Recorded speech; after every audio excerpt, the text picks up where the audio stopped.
Messi Ronaldo যে দেশে যায় সে দেশেই বাড়ে জিডিপি। হামজা সুমিতের মতো প্রবাসী ফুটবলাররা আশায় বাংলাদেশেরও কি হবে একই অবস্থা।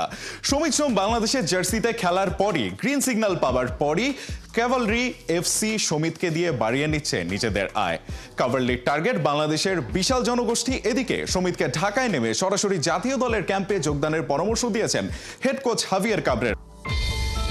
মেসি রোনালদো লা লিগা ছাড়ার পর স্পেনের মোট জিডিপিতে প্রভাব পড়েছিল। ফুটবলাররা শুধু ফুটবলটাই খেলে না, তাদের সঙ্গে জড়িয়ে থাকে আরও অনেক বাণিজ্যিক সম্পর্ক।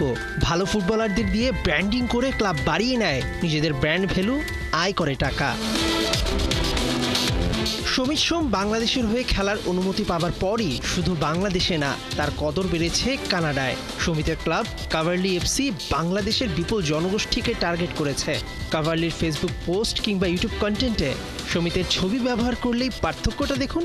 অন্য পোস্টের চেয়ে লাইক, কমেন্ট, শেয়ার পায় কয়েক গুণ। বাংলাদেশের মানুষ নিয়মিত খবর রাখছে ক্যাভালরির সোশ্যাল মিডিয়ায়, তরতরিয়ে বাড়ছে পেজের লাইক।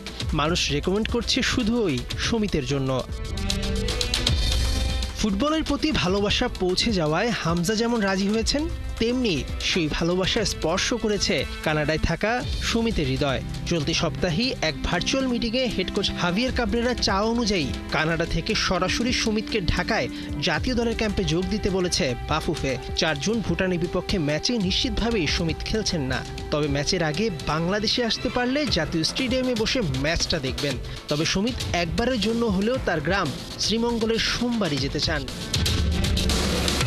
হামজা জুনে ঢাকায় এলেই তার সঙ্গে বাণিজ্যিক চুক্তি করবে অনেক প্রতিষ্ঠান।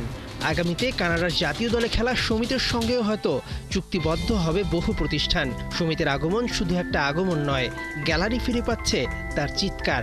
আর বিশ্ব ফুটবল মার্কেটে নয়া ব্র্যান্ডিং হচ্ছে লাল সবুজের এই বাংলাদেশের।